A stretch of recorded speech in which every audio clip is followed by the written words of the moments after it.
Welcome back. Makha chatharak poina chemical bonding sigi mamangi episode ta koina covalent bonding gi matang de yengkhre aduga sangmandana koi makha sigi anob episode ta mu yenga ko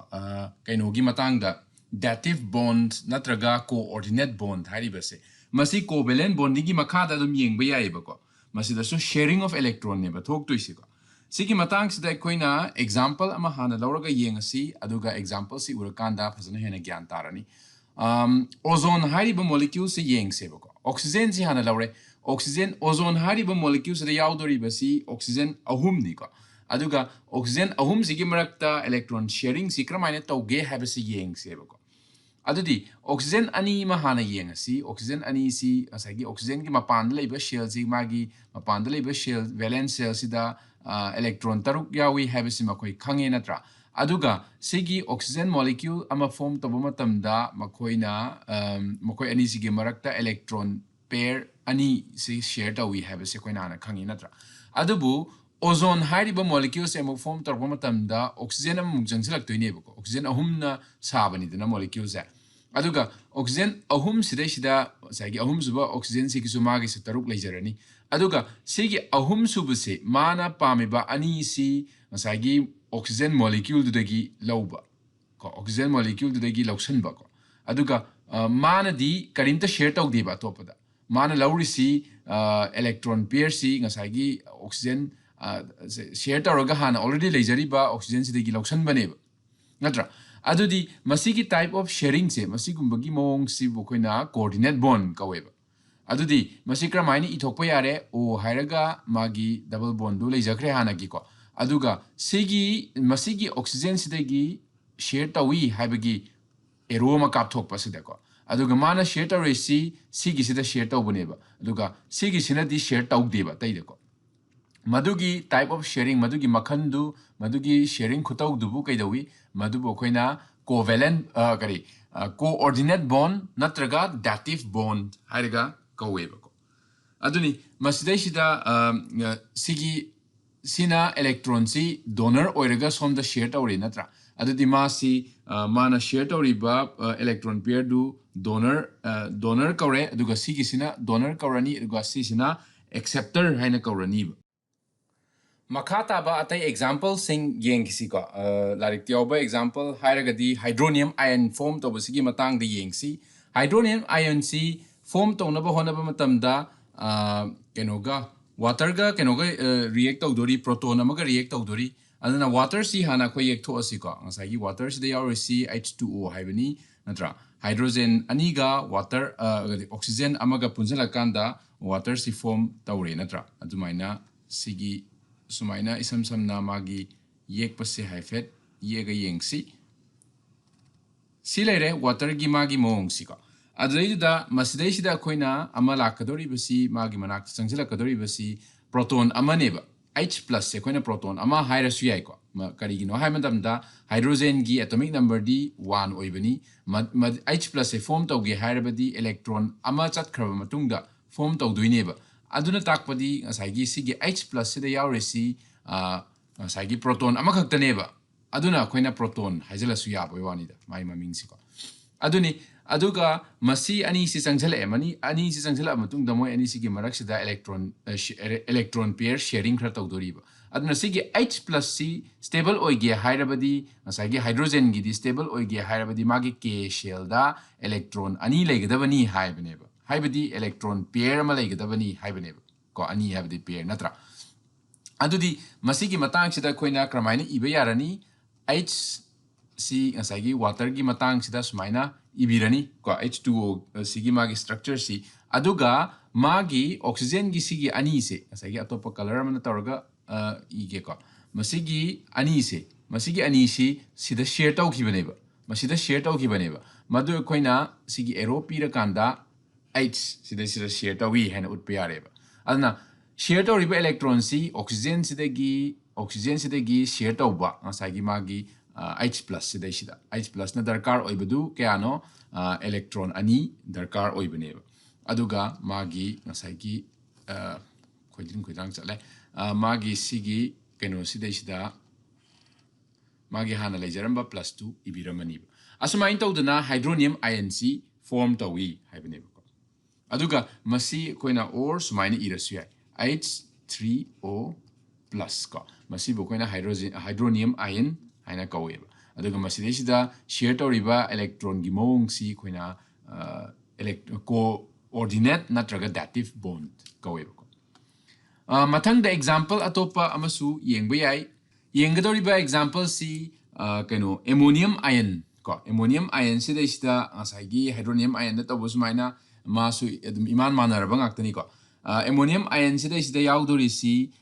nitrogen ama aduga hydrogen mari eventually ko yarakadoi aduna ahambada reaction si thokadoriba si ammonia siga H plus asagi proton amaga reaction thokpa waneba asagi ammonia si yek thoka yengse ammonia si NH3 habeneba N aduga H ahum ama lakadoineba nitrogen gi mapanda di kedoba nitrogen gi mapanda electron kya lay heba electron manga lay habeneba ko manga lay ba pot manga lay gadabani ko ai si pulap adum ye age ko masigi keno sima sumaina share tawre ko sumaina share tawre masigi laibasi hydrogen amamam sidagi electron amamam share tawrabani aduga nitrogen sigi punna magi octet si ahum hydrogen ahum sidagi amamam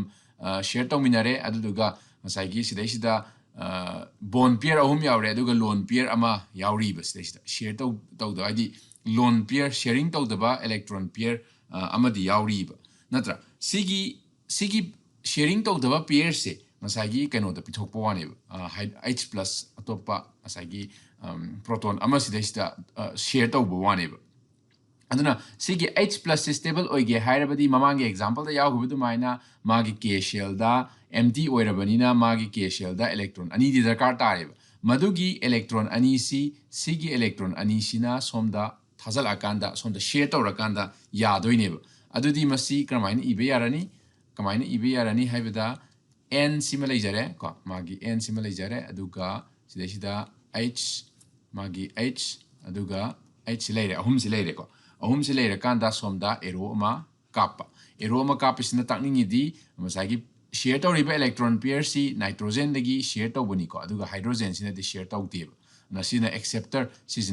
tare sina donor tare azumaina magi formula si ibe yare aduga magi H plus tuna pujarakpa magi charge tuma mathak sida plus sida ibb yare aigi se khoidring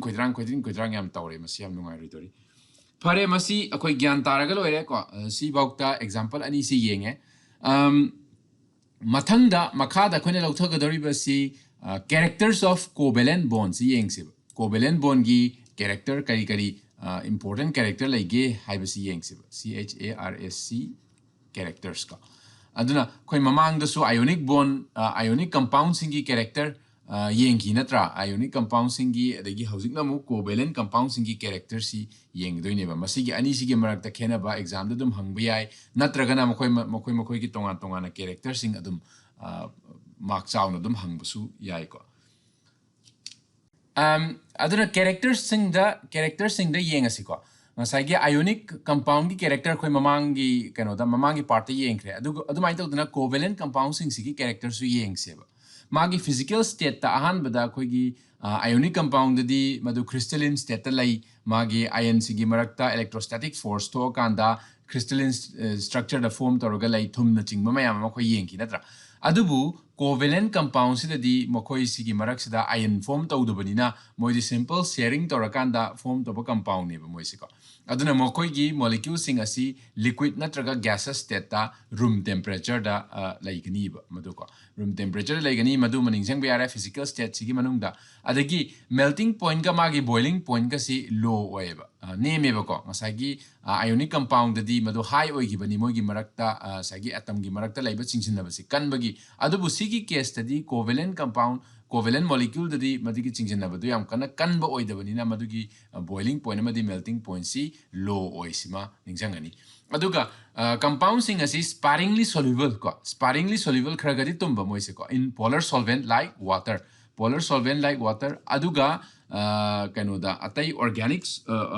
atai non polar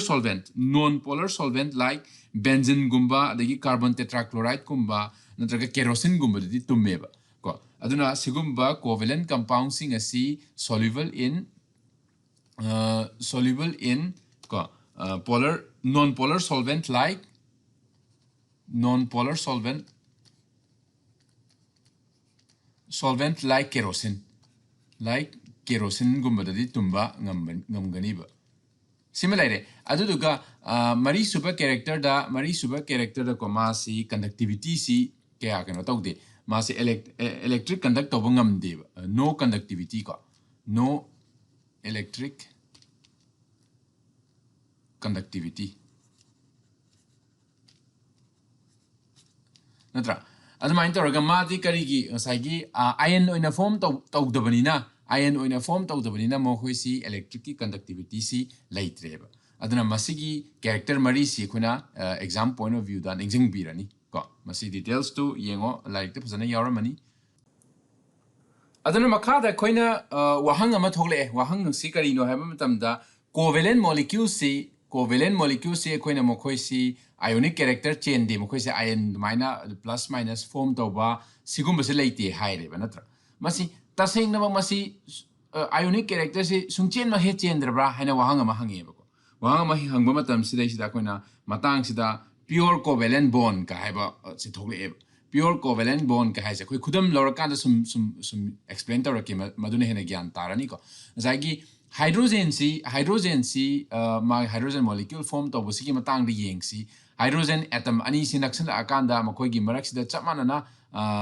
chapmana kano share to bone electrons share to akanda single bond se form to bone single bond se form to re aduga ngasagi chlorine gi matang sida su chapmana electron pair ama share to akanda bond si sagi stable level bond ama form to re natra sida su oxygen gi case su smaina bond ani form to raga electron pair ani share se chapmana share to mineral kanda form to weba sigumba sing se pure covalent bond kaweba pure covalent bond kawi aduga makhoi si bond si mayai jabuk te lai doini kaigina habada ani si manaba atom ani punjalaga sagi molecules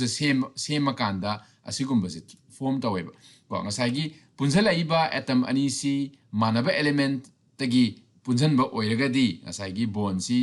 electron pair electron sharing si chapmana thokani aduga sagi ani sigi marak sida mayai sida bond se fazana mayai jabuk te lai duine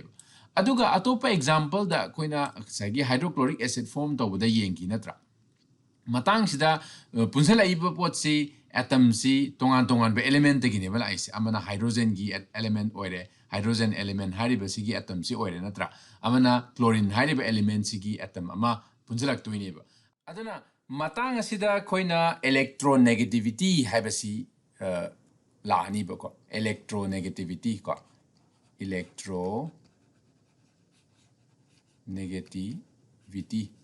electronegativity of an atom habasi introduced to yare ko haibadi ngasai atom amana shared electron pair sibu chingjan bagi mangonda laiba tendency do magi relative tendency of an atom to attract shared electrons when combined in a compound is termed as electronegativity. Electronegative character haiba makoina mamangi chapter de yengi natra ngasai anion form to bagi ngambagi character do ngasai mana anion je kamain to raga form to wi anion je kamain to raga form to wi atom amana ke dawi sam na khoigi chlorine je hairasine chlorine sida mapanda tare leibani magi ko mapan sida tare leiba sida mana anion form to ge hai taragadi electron ama pusala kanda sagi form to aduga ma si kaidawi chlorine negative haibane sigi anion form to bosi sigi character se koina electronegative character haibadi electron loksalakpagi ngambagi sakti loksalakpa ngambagi character do aduneba ko aduna electronegativity of an atom hai taragadi ngasagi atom amana shared electron pair se loksan bagi tendency se shared electron pair loksan bagi tendency se aduna masigi matang sida ngasagi chlorine ga hydrochloric acid se yeng matam da ko chlorine ga hydrogen ga ani sigi marak sida chlorine sigi electronegativity sina hydrogen sidagi wange haiba ko chlorine sina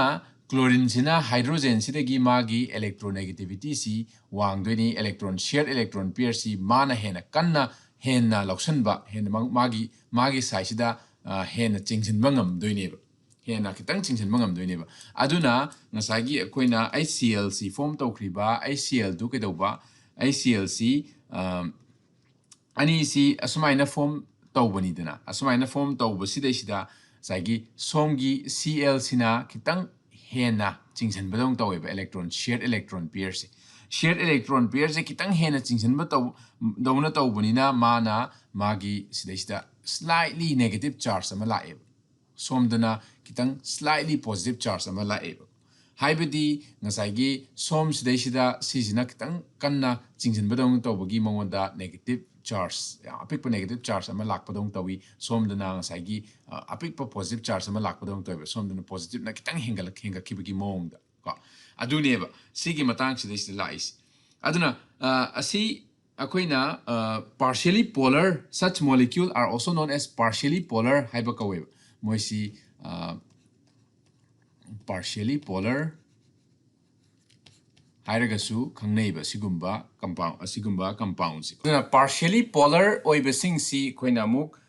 polar covalent compound hairasu yare ko polar covalent compound na hairasu yare polar covalent compounds natra polar covalent compounds khudam moina koina hydrogen chloride adigi hydrogen fluoride ko sigumba singsi polar covalent compound hairaga khangarani fare masidai chapter si loisalasi akoina